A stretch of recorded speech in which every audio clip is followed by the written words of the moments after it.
Good afternoon. I'm Kyle Bechet, Communications Manager here at the Leadership Institute, and welcome back to our live free webinar series. This webinar will be about writing your campaign plan. Joining us to talk about this is Chris Godby. Chris, thanks for joining us. My pleasure. Chris is the Senior Associate at Harding Global. He has extensive professional experience in working with elected officials, candidates, and political parties in the United States as a political operative with campaign management and message development experience in federal, statewide, and legislative races. Currently working with Harding Global, doing political, image, and marketing consulting, as well as a nonprofit fundraiser. So we're in for a real treat today when he's going to talk about his campaign plans and his tips to help you do that as well.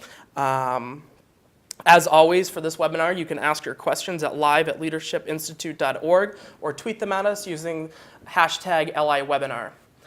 With that, let's get right into it. Chris, thanks for coming again. Yeah, my pleasure. I'm glad to be here. So, developing a campaign plan, what it's all about. So one of the critical pieces of a campaign is knowing the plan and having an understanding of what you're doing and what you're going to move forward with.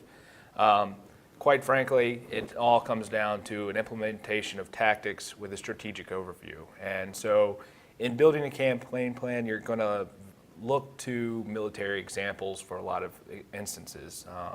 Your von Clausewitz, your Sun Tzu, and I know that's kind of out of the norm for most people to think about, but the reality is that campaigns are very similar to a military operation. It might help that, a little experience with the Marine Corps gave me a slight bias towards that, but that's how it is. The campaign plan primarily is going to serve as a great roadmap to victory in November. And it's going to work to maximize your energy and efforts towards your campaign, make sure that you have the benchmarks that you need to be hitting as you're moving forward, and keep you on track so you're not going to lose out on any opportunities as you're working towards winning. Basically, it breaks down into 7 key topics. Research. You need to know everything that you can about you as a candidate, you as a campaign, you as your district, and then who you're going to be running against. Strategy, how you're going to implement that research into getting that messaging across, which leads right into messaging. How you're going to talk to the people and get them to understand what you're trying to do. Finally, tactics on getting that messaging into people's hands and in front of people's faces. And then how you're doing all of this is built around the organization and the budget. Finally, how you raise the money. So really, all of these pieces of the campaign are represented by the plan, and if you're good, and you should be good, you'll have a complete understanding of every piece that you're going to do every day that you're going to work, moving in towards November. Who puts this together? Is it a team? Is it just one person? Is it the consultant you hire? So a good campaign plan is going to be built from the consultant. If it's a smaller race, it's probably going to be the campaign manager who's building this plan. But the reality is that it's more of a consultant-driven plan for larger races, especially anything that's over a couple 100,000 people. There's going to be a consultant who's writing this plan. Most people straight out of college aren't going to know all the ins and outs that they're going to need to write it. That being said, anybody can write a campaign plan. It's just whether or not you know the pieces that you're missing. Okay. So, moving on, you're obviously going to work with your who, what, when, where, how, and why. And it's a really simple process of figuring it out. This is something that you're going to use for each part of the 7 pieces that you're building.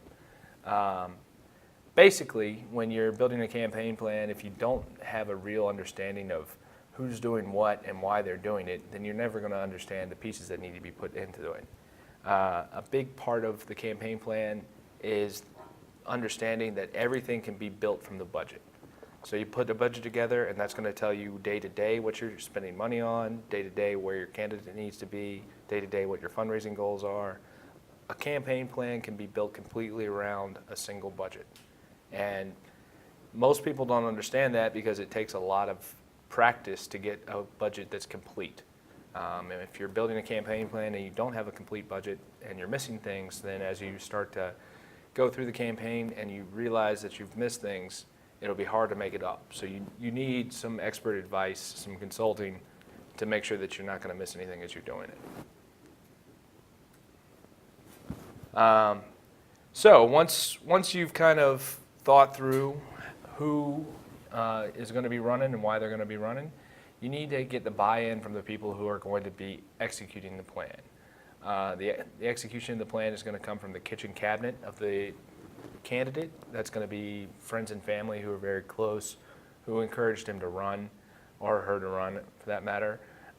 It's going to come from the spouse. The most important person on a campaign is the campaign spouse.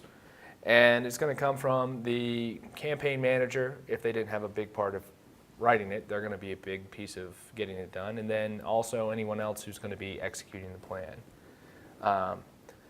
Making sure that everyone understands the metrics that they're putting into place, such as how many doors do we need to knock by X day, or how many phone calls need to be made by the candidate to major donors every day, or what kind of time is needed to do volunteer phone calls. All of that needs to be very quantifiable so you can check it off as you're moving forward with the plan. And really, if you haven't written it down, then you're going to forget about it. You're going to miss it. You're going to just completely, it's going to be blank from you for a little while, and then you'll come back to it later and be like, oh, we should have, filed our FEC paperwork when we started running. I mean, there's a lot of things that, Gotten the signatures you need to get on the ballot. right, if you We've seen some candidates struggle with that over. if you miss the signatures, then you're probably not going to even get a chance to run. So you need to be smart about it. But really, that's why you're writing the plan in the beginning. The plan is there as an opportunity to understand exactly the pieces that you're looking for, and it's going to help you define your campaign. All right. So getting into our first major piece, research. Research is everything that you're going to do prior to writing the big pieces of the plan. Research is going to include what your district looks like, and specifically demographic information. You're going to want to be as specific as possible when you're writing this part of the plan. This is going to give you a complete look at the political outlook, and it's going to allow you to see what the landscape of the district looks like. Who's voted in the past? Who has run in the past? What kind of election results do you have to work off of? If you have redistricting, you need to keep that in mind when you're looking at your district. Another big piece to the research side is what third-party issues and what other issues can you focus on to make sure that you're getting the most out of those. In Colorado last year, we were working with the oil and natural gas PAC, who was working to try and do a pro-fracking measure in Colorado. They ended up not getting their referendum on the ballot, but they prevented the anti-fracking referendum from going on the ballot. And they were very concerned about energy and pro-energy, and we were working out in Colorado with the state party, and so we were working with a lot of state senators who we pushed them to make sure that they were including a fracking piece in their research when they were developing their campaign plan, because that one isn't necessarily something you're going to run on. It's not necessarily something you're going to talk about. Mm-hmm. But if it's a really big piece of your district, or if it's something that's motivating voters, or there's a lot of money being spent on it, then it's definitely something you want to focus on. So you mentioned, figuring out what the demographics of your district look like. If you're a consultant, where do you look to find this sort of information? Sure. So as a consultant, I'm looking at places like the Census Bureau. Mm-hmm. I'm probably purchasing a voter file from the state Board of Elections or the Secretary of State's office. I I probably have a voter file on file for a lot of these states already.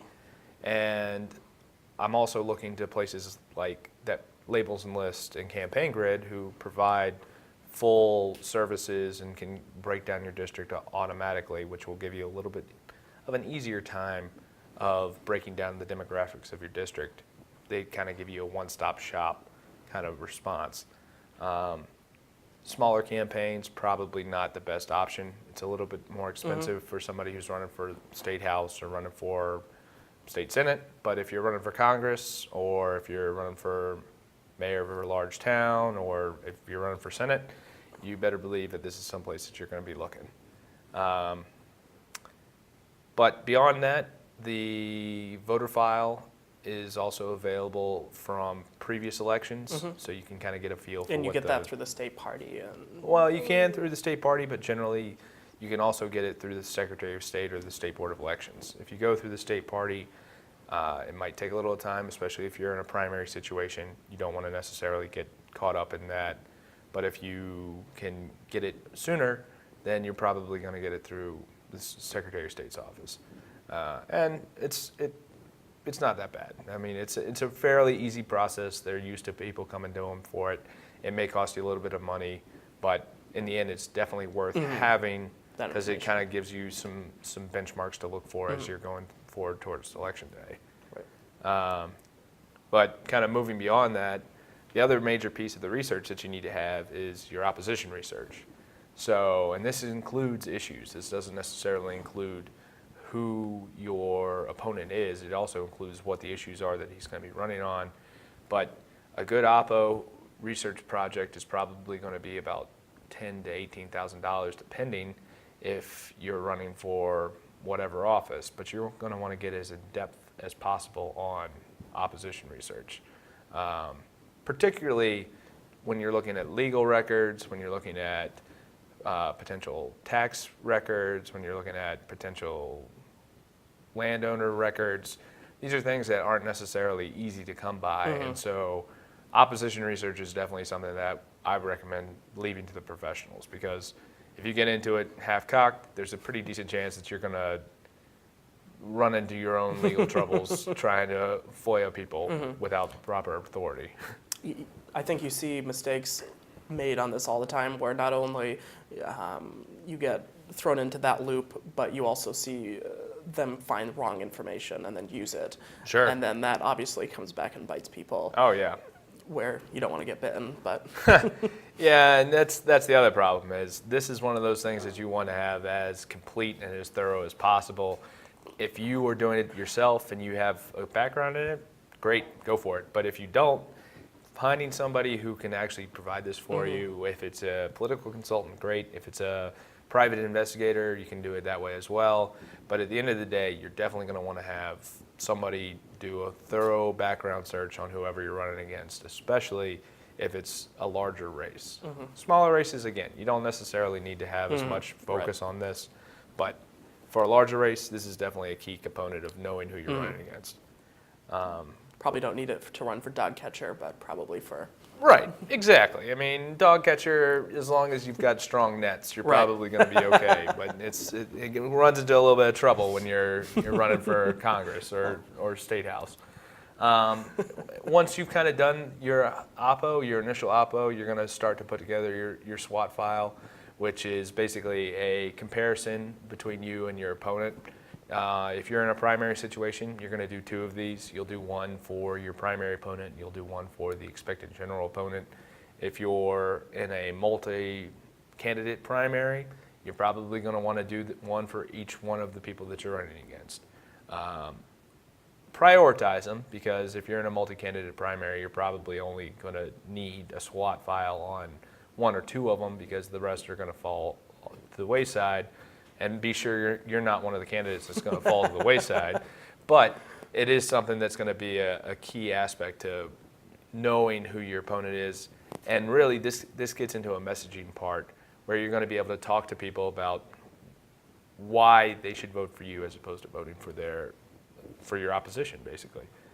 And this is all kind of summing up the research portion of it. Once you kind of have a good understanding of who your district is and why they're going to vote for you, and then showing them why you are the strongest candidate for them, then you're ready to start working on how you're going to get that messaging across.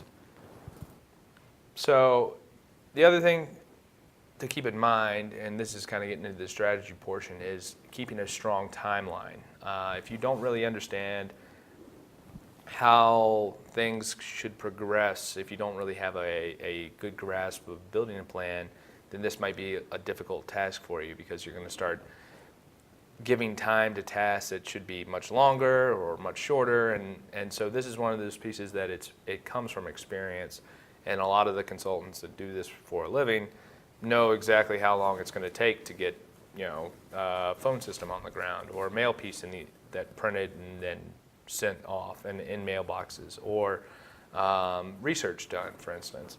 So you need to start off with a long-term calendar and then a short-term calendar, and that'll keep your big goals.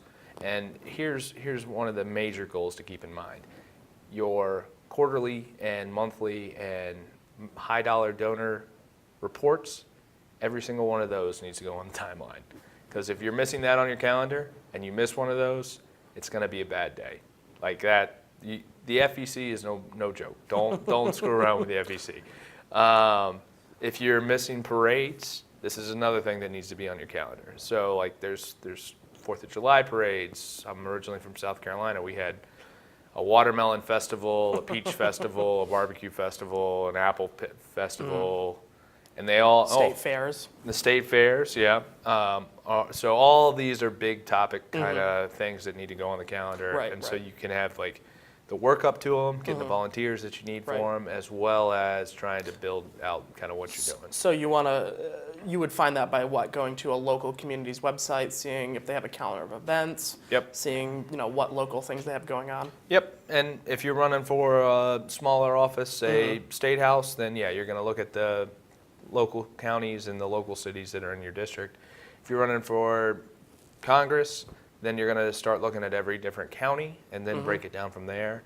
And it becomes kind of because there's going to be multiple events going on in one day, it's going to become more of well, how am I going to prioritize my time? Because Right. if you can't do that, then Right. you're not going An to be hour as here, effective. 30 minutes for travel to here, an hour here. Exactly. Type of thing. And that's a piece that most people forget, is the travel portion. Yeah. Like if you're not factoring in travel, you're not factoring in sleep, you're not factoring in food, candidates unfortunately have to be fed and watered and occasionally put to bed. And then, it's unfortunate, because you'd much rather have them just knocking on doors or making fundraising phone calls. But unfortunately, Most you gotta keep candidates them- aren't robots, unfortunately. Right, and it'd be bad if they were. Right, I think. yeah. I mean, I'd be out of a job, I'm pretty sure. So, but this is a key part to like keeping your campaign on track, is knowing the key dates that are coming up, knowing the key events that are coming up. But again, most important of all isn't the parades, isn't the fairs. It's when are you filing your finance reports, because those and filing to run for office are the two things that you actually legally have to do in order to be elected. Everything else is just icing on the cake. So do the things that you're legally required to do first, and then you get to the good stuff. right, exactly. I mean, Make sure- With a plan, I'm sure it's not that hard to do. right, and it's the legal side. It's like the plate underneath the cake, Yeah. right? You want the you cake, have to but- have this. It's not even, yeah. So having the timeline is a great piece to both the research quotient. So you're putting down all those dates, you're figuring out all those dates, but it's also your first step in your strategy, Yeah. because you're going to need to know, okay, I have an event in the beach, which is 3 hours away, and I have an event in the Capitol, which is 2 hours away. And so it's going to take me 5 hours of travel time to go to these two events. They're both on the same day. I need to plan for that. Right. So you can't schedule them back to back. right, exactly. 10 o'clock I'll be here, and then 11 o'clock I'll magically get here. Exactly. And, I've had some self-funder candidates who have been like, okay, well, we'll just get a jet. And it's like, yeah, we'll run through a lot of money and not actually get a whole lot Yeah. done. So, keeping that in mind, travel time is definitely something that needs to go on every piece of the calendar. And another good thing to keep in mind is as you're moving forward and getting closer to the election day, you're going to have multiple calendars that are layered. You're going to have your campaign manager's calendar, your candidate's calendar, your fundraiser's calendar, and your events coordinator's calendar. And so they're all going to like stack on top of each other. And if you're using something like Outlook or if you're using something like Gmail, they have some great calendar options that you can see multiple calendars in the same calendar, and you kind of know where people are and what they should be doing. Accountability is a big factor in writing your campaign plan. Yeah. If you don't have that accountability, you're really going to struggle through what's going on. So once you've kind of got an idea of everything that you have to do and you kind of know who your district is, then you're going to start thinking about how you're actually going to run your campaign. And this part is basically you're going to write a one-page summary of why you're running, why you think that you're going to win, and every kind of an overarching view of every piece of the campaign.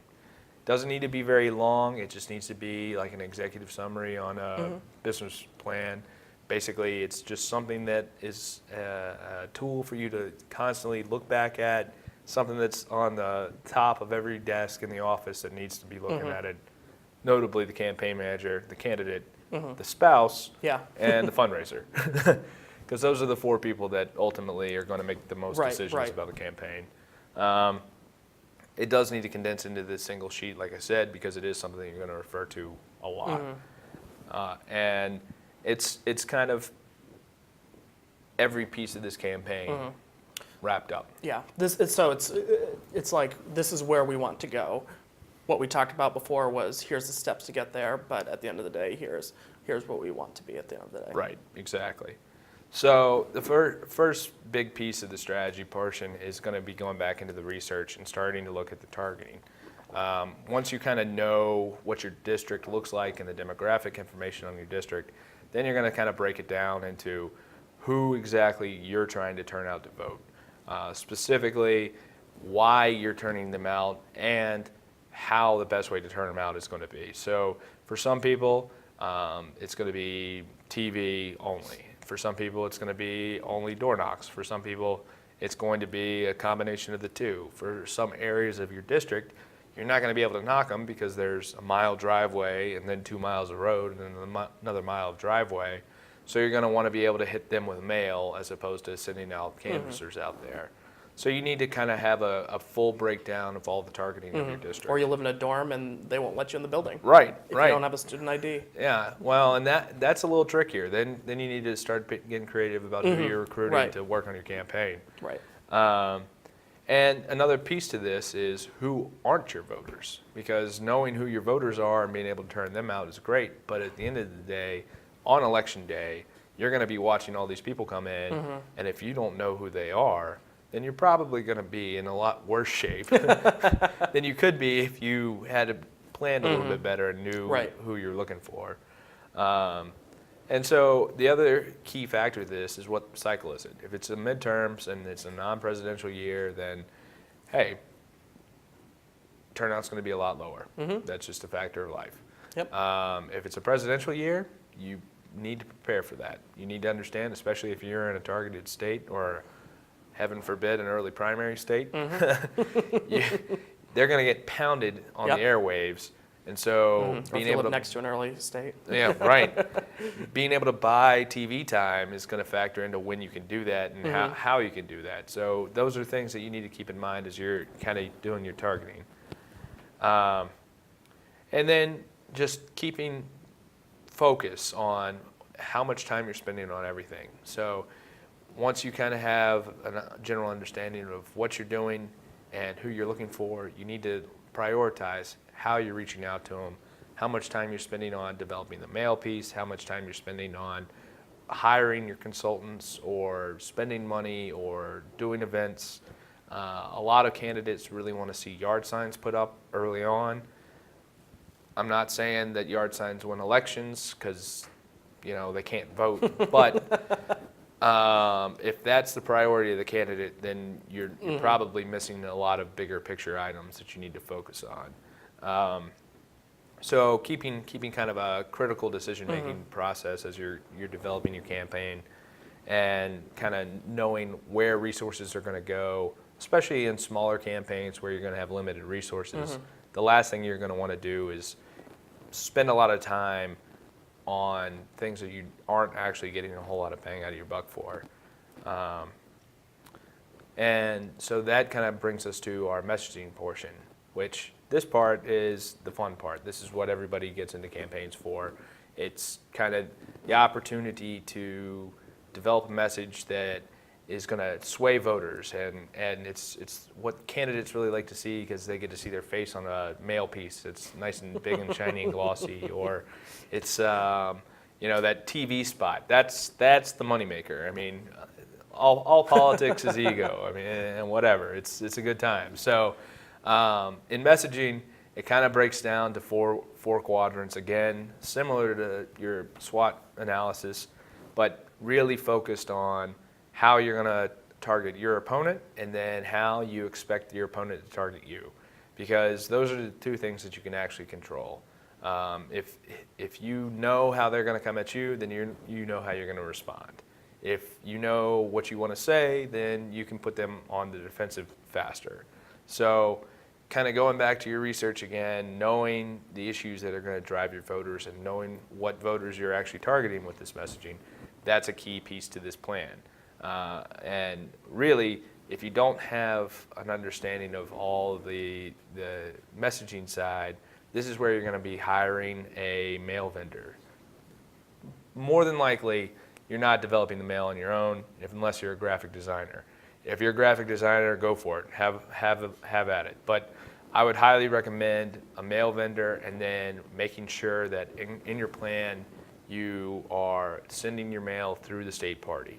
The state party is going to offer a lower rate, which is key to any political campaign, because they have certain understandings with the post office, and so it makes it much easier to get mail sent out at a cheaper rate, which means you can do more mail, and that's going to help you in the long run. But again, developing that message is the critical part. That's something that's going to kind of develop from your research, and something from where your candidate stances are and what the issues are that are driving in the district. So once you've kind of built your messaging platform, you know how you want to get your messaging across, now you're going to need the people who are actually going to execute all of the previous pieces of the plan. So basically what you're looking for is a team. And the team that you're going to build includes 5 key positions. They can be filled by one person, they can be filled by 5 people, or they can be filled by 15 people. Obviously, a campaign manager, that's a single kind of sole position. He can have a deputy, he can have assistants, he can have whoever, but you're going to want one person who is the point of contact, one person who is ultimately responsible for the campaign, who's not the candidate. And it shouldn't be the candidate's spouse either, because these are the people that are going to be making a lot of the hard decisions that might not be good to talk about over Thanksgiving dinner after the election's over. So your campaign manager is a sole role. But fundraising comes from multiple different ways. There's online fundraising, there's direct mail fundraising, there's digital fundraising through websites, there's just direct ask fundraising, there's event fundraising. So it kind of comes in whatever flavor you want. There are a lot of people in pretty much every state. There's at least 4 or 5 that work directly with the state party and with top races that are solely fundraising consultants. This is all they do. And fundraising basically breaks down to what your network is. If they have a network full of people who have given a lot in the past to certain races, and you kind of fit that same mold, then more than likely somebody's going to come tell you and say, hey, you ought to hire this person to be your fundraiser. If it's somebody who hasn't given a whole lot and doesn't really have a network, then you're going to be cold calling a lot of people, and that's going to be a little bit more difficult to raise the money that you need to. So hiring a fundraising consultant is a really great thing to do. It really helps smooth the process out. That being said, as a candidate, and as a campaign manager, the first step is going to be reaching out to friends and family and getting a full spectrum kind of ask of the friends and family portion of your kitchen cabinet and everyone else who you think would give money to help you get into office. The next person is probably the most critical person on the campaign, even more important than the campaign manager, the scheduler. They are the ones that keep the trains running on time.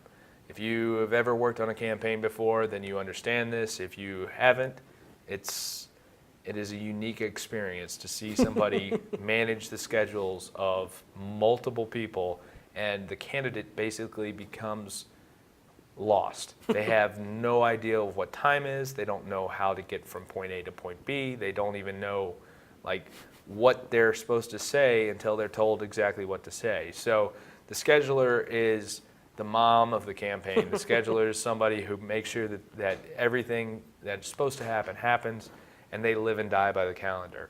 Ultimately, they are the most important person in the campaign, bar none. And then you kind of get into some positions that are the direct voter contact and the communication side of the campaign. These can be non-paid. They can be very loosely defined as just your friends and family who come out and knock on doors and come out and make phone calls.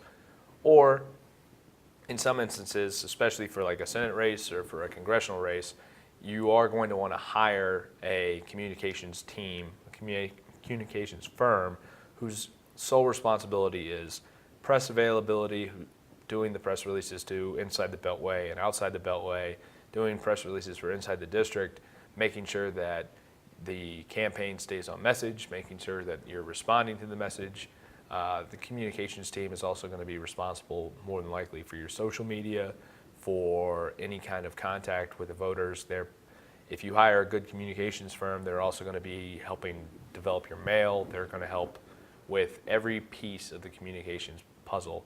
And that's easier to, everything that a campaign does is easier to outsource. It's just a little bit more expensive. And then finally, a field team. Field teams are LI's bread and butter. They teach people to do grassroots better than anybody I've ever worked with. But the real key to a field team is you need people that are engaging and ready to go knock on doors and make phone calls and aren't afraid of no and aren't afraid of bad weather. Now, a good field team is going to be somebody who can organize a lot of volunteers. The less money you spend on field, the better off you're going to be. That's not to say cut it from your budget. That's to say stretch a penny. Field, unfortunately, is a place that the penny gets stretched the furthest. But the reason for that is it's the place that you can spend the least and get the most out of.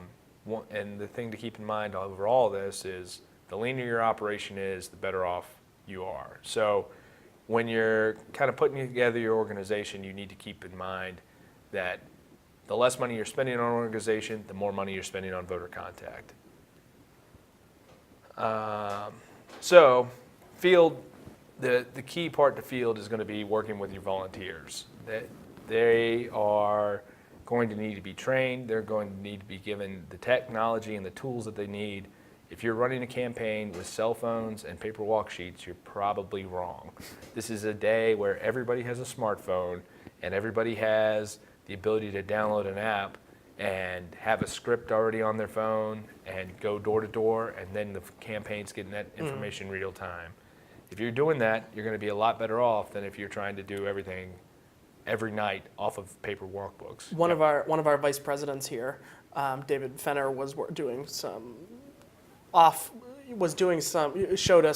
on election day, was able to show us, the cool apps that we have to how campaigns are working, and basically being able to like call this person and that sort of thing. So technology is awesome. Yeah, Use it.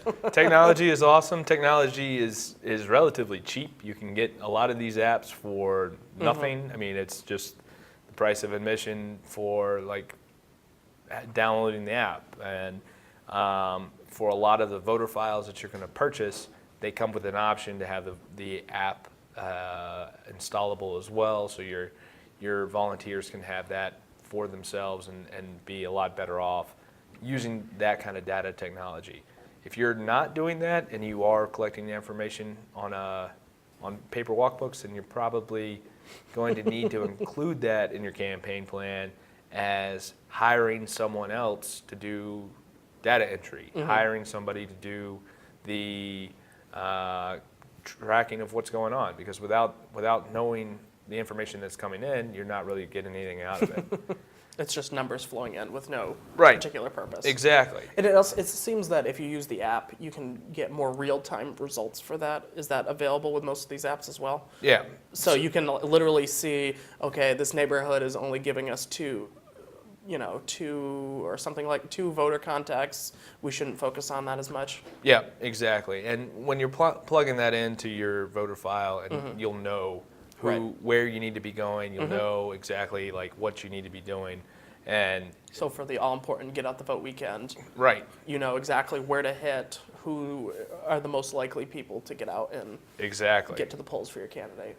So that's kind of the my spiel on apps, and I've worked with a lot of them over the years. And another big piece to it is on election day, if you have a good app, it's going to track your voters as you're coming in with the poll workers, so that you know to turn out the voters who haven't turned out yet, who said, hey, yeah, I'm a hardcore supporter.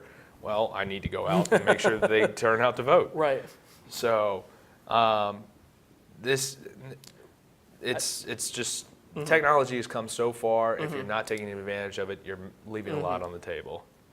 Yeah, as you said before, if you compared campaigns to fighting a battle, if your team doesn't get on the battlefield, then you're not going to win the middle. Exactly. So. Yep. And if you're going out there with technology that's not up to par, you're going to lose anyway. I mean, Percent of voters. Yep, exactly. So, and this kind of goes, getting it back into the communications side. The communications team that you put together is definitely going to be somebody who's going to focus on your earned media, and this is kind of ties back into the research side as well, because you're going to need to know what newspapers are in your district, what editorial boards you're going to want to talk to, who exactly is the press contact, who are the reporters. All of that information needs to have been gathered and then tied into the communications part of the plan for the overarching campaign plan. Earned media is free media, basically. Anytime that you get earned media and it's good, great. If it's bad, okay. All media is good media. Just know how to respond to it and be quick on your feet. The more time that you take trying to respond to bad press, the worse the story is going to be. If you can make it a better response faster, then don't worry about it. You'll be fine. And so using earned media as an opportunity to try and get your name ID up without spending any money is always a good idea. So every major event that the campaign does, a note needs to be made in the plan to include a press release, to include who the press contact list is, to include what the purpose of that release is. And the other aspect that is becoming more relevant in the last 5 years, 10 years, has been the online bloggers and online web shows, Right. et cetera. If you're not reaching out to that audience, then you're going to be missing out on some people that are really engaged Right. and Yeah. engage a pretty wide audience as well. Because if you read a political blog, you're probably going to be tuned into politics and paying attention. Yeah, no, exactly. And the people that are writing that are generally Right. pretty well informed. So that is a great piece to keep in mind as you're doing this.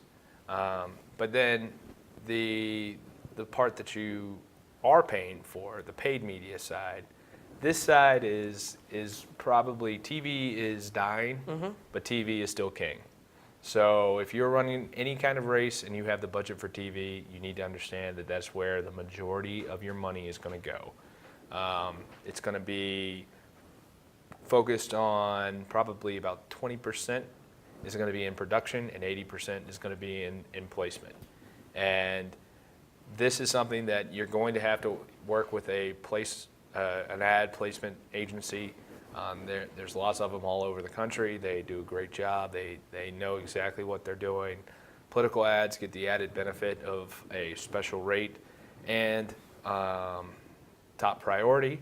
So you're going to get your ad placed if you have the budget for it. The key is raising the money to have the budget for it. Another piece to paid media, though, is going to be radio. Obviously, this is only relevant in select states, select areas of the state. It works in urban environments where TV is too expensive. It works in rural environments where it's just hard to get a whole lot of mail presence and a whole lot of canvassing presence, but there's lots of people who are sitting in their tractor listening to the radio all day. So there's critical decisions that need to be made about paid media. The one that is growing and should be probably 25% of your voter contact budget is your digital. This is something that wasn't around really until it really just started to come around in 2006, and it's boomed. And there are firms out there that can get millions of impressions within a short span of time that are going to really drive your digital effort and complement any of the free social media side that you're doing. But ultimately, at the end of the day, digital is becoming more and more important. If it's YouTube, if it's Google ads, if it's Facebook ads, it all kind of breaks down into being a key element to getting in front of your voters, as more and more of your voters are spending, 4 hours a day on a smartphone. They're surfing the web on their phone. You're not going to catch them on TV.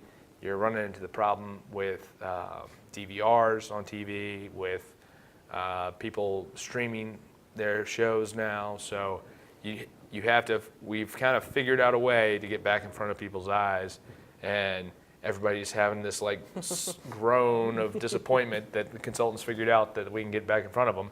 But in order to get your message across, you have to go to where they are, and digital is becoming more and more where everyone is.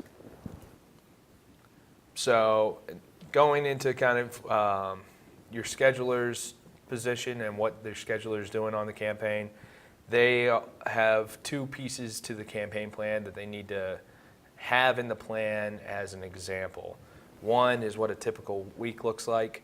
This should be 1 week in the middle of, say, September, or if you're in a primary situation, 1 week in the middle of, say, April. A fairly busy week, but not necessarily anything that's slammed with get out the vote efforts or with fundraisers, just so you kind of keep a general understanding of what a week should look like.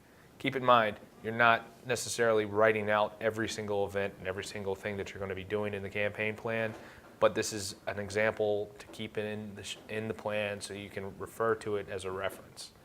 But you are going to have a calendar of events that you built in your research portion that is every major event and all of the focus of where the candidate is going to be and all the focus of where your major staff is going to be.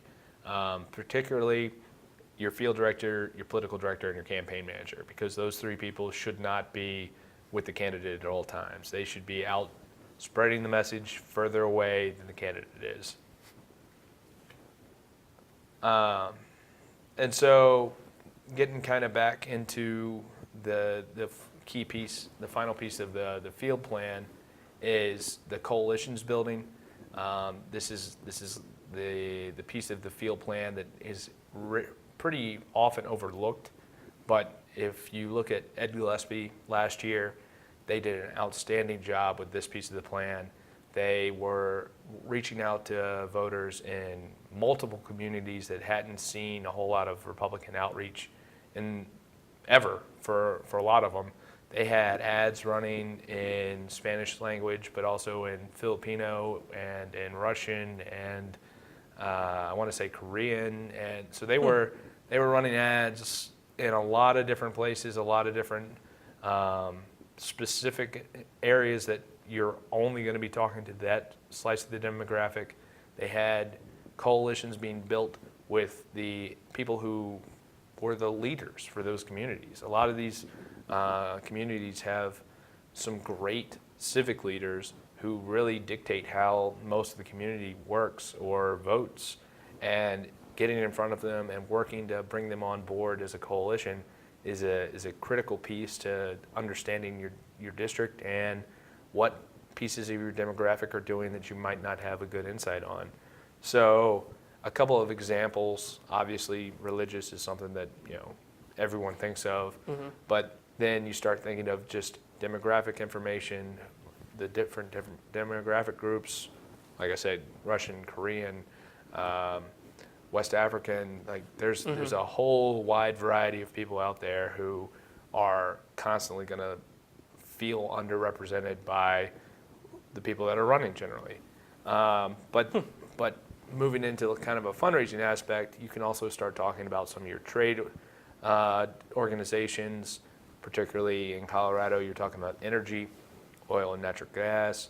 In Virginia, you're talking about agriculture, you're talking about farmers. Similarly, across the Midwest, in the Northeast, you're talking about labor unions for some people. But you kind of want to look at examples of clusters of people and building coalitions and leaders within those clusters. Doctors is another great example where you're also going to be building a fundraising list. So keep that in mind as you're building out your coalitions plan for your grassroots and for your field plan of the overarching campaign plan. So we're kind of getting closer to the end, but then this comes to the voter contact. And voter contact is 4 specific ways. You have mail, you have door-to-door, you have phone calls, and you have online. And online is email. So these are all active contacts. These aren't the passive contacts that you're having with TV and radio.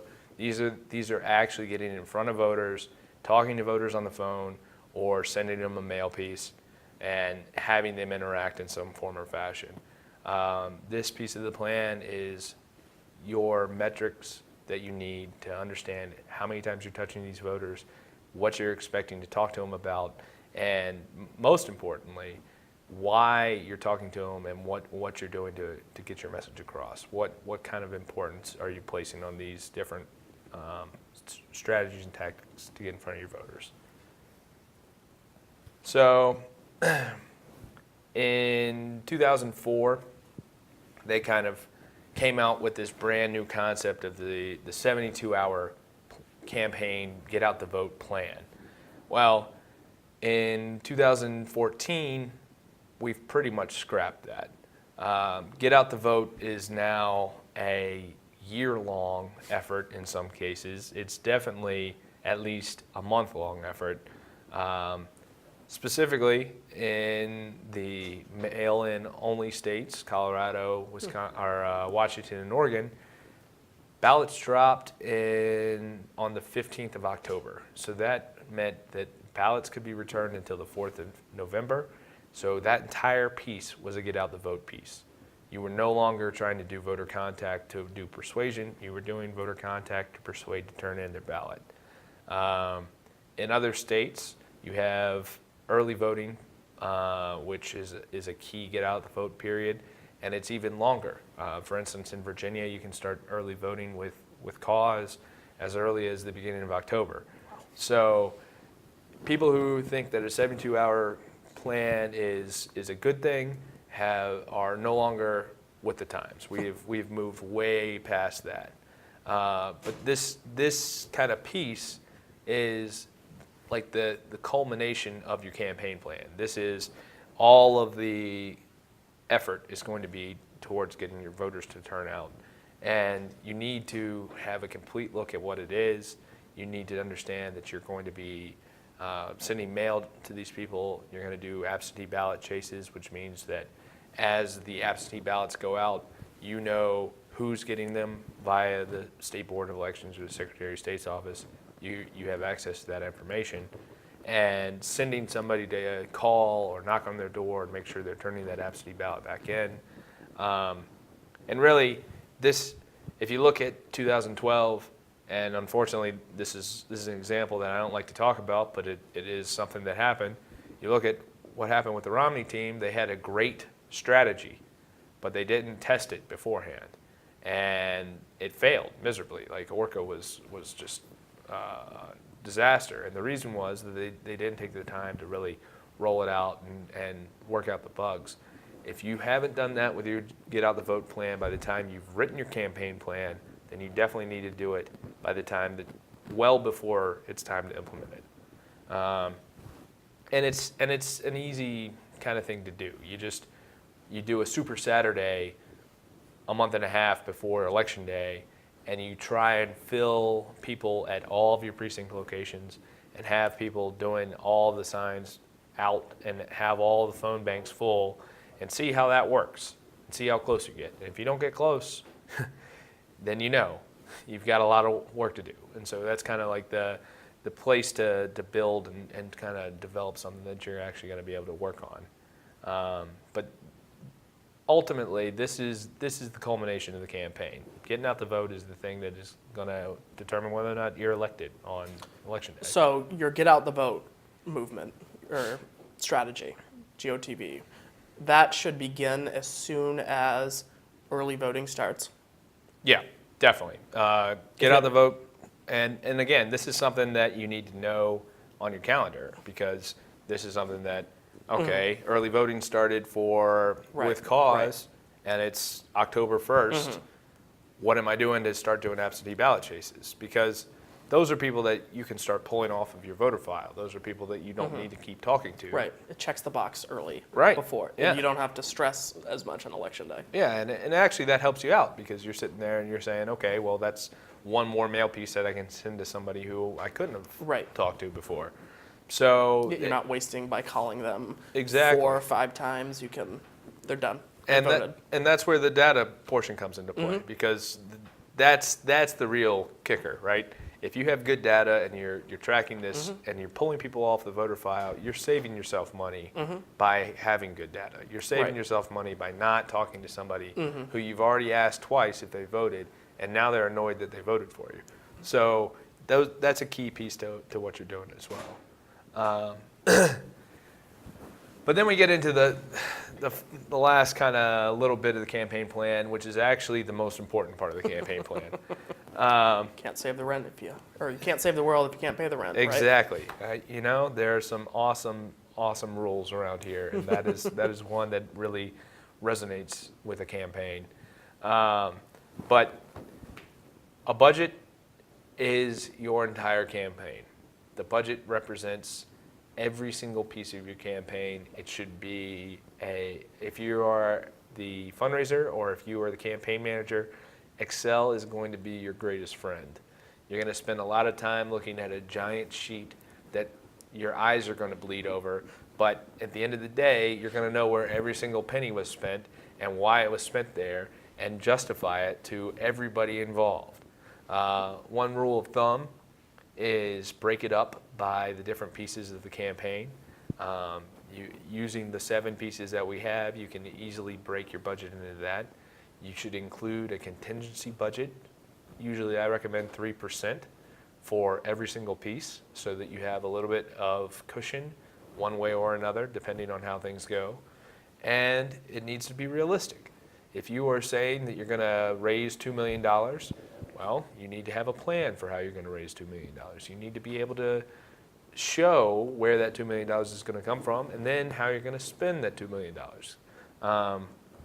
But if you're only going to raise $200,000 and you've convinced yourself you're going to raise $2 million, you're going to run into some real problems early on. And after you've spent all of your money and you have 4 months to go until Election Day, and the creditors start knocking on your door, and the fundraiser stops calling people because they can't afford the phone line anymore, it gets a little sticky. So, but a well-written budget should replace the campaign plan. It should have a line item for everything that you plan on having, everything you plan on using. And do research on this piece, because you're going to want to know what you expect to spend on yard signs. You're going to want to know what you expect to spend on your staff. If you're running for Senate, campaign manager can be $10,000 a month. If you're running for State House, if you're spending more than $4,000 a month, you are getting robbed. And if you're spending over $2,500 a month, you're probably getting robbed. So it needs to be well thought out, well researched. But every single thing that you plan on doing, including gas, including postage to get your FEC reports turned in on time, including any kind of reimbursements that the candidate is expecting from loans, all of that needs to be outlined in the budget.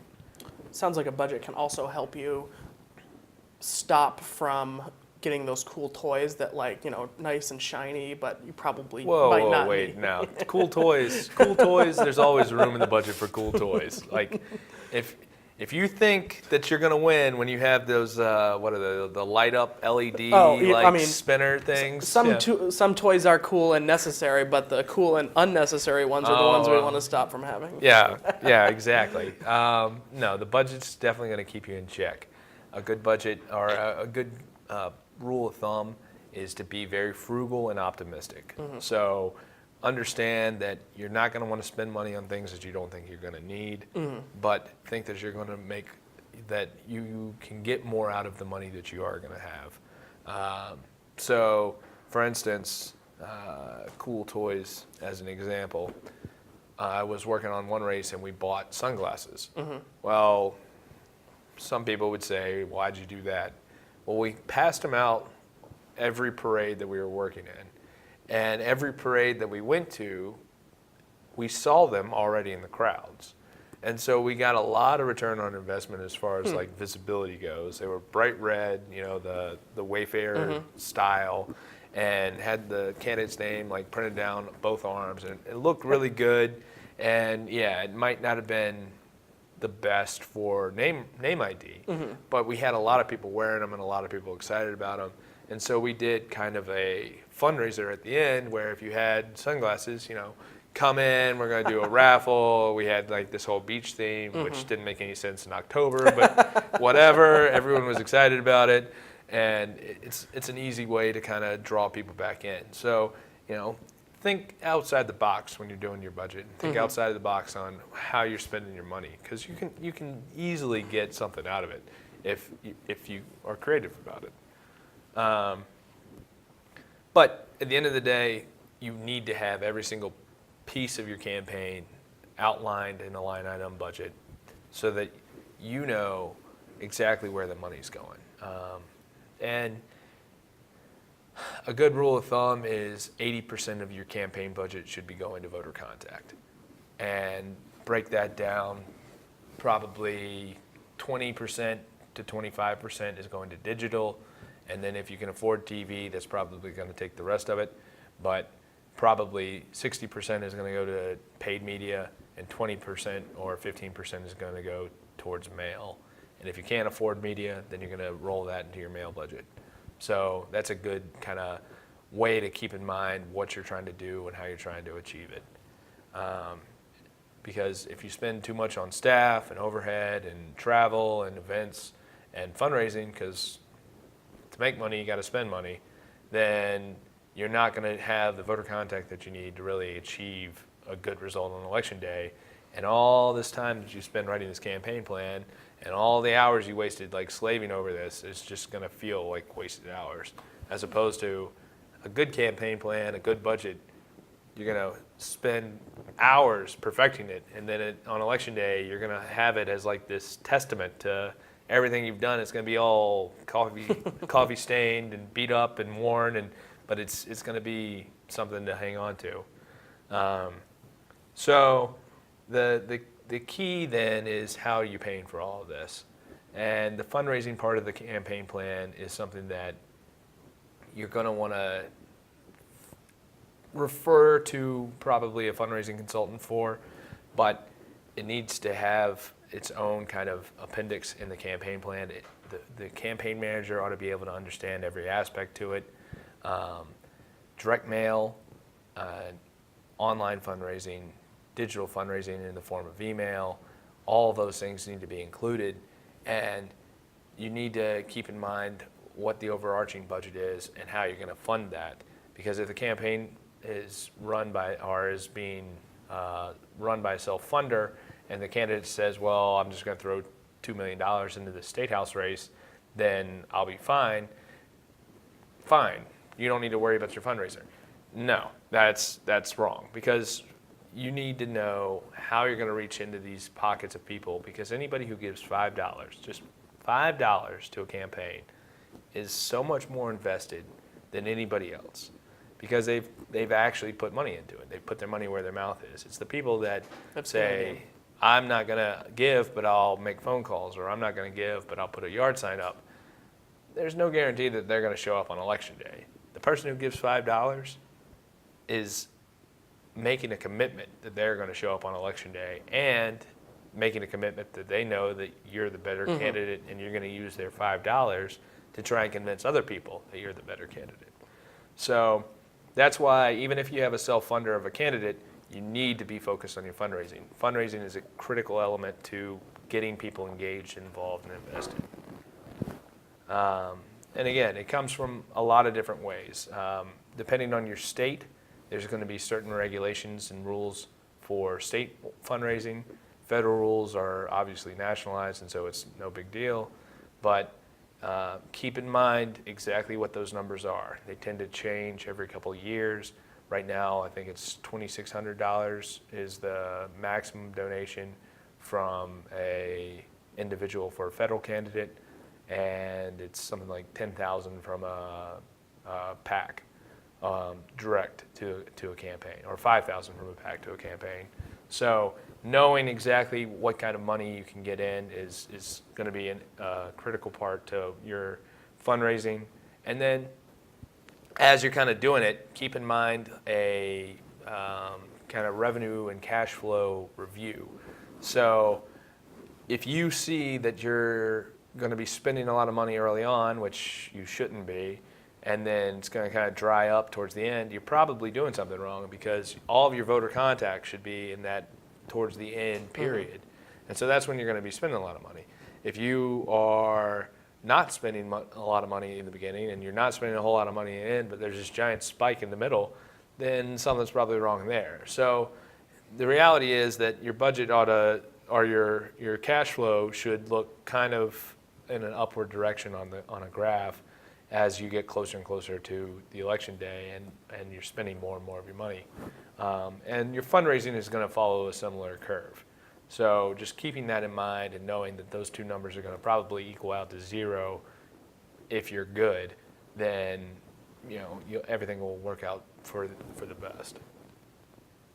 So key takeaways from this: make sure you write it down. If you don't write it down, it didn't happen. If you forget, it didn't happen. So make sure you write it down. Regardless of whether or not you have a self-funder of a candidate, resources are always going to be scarce. There's no question about that.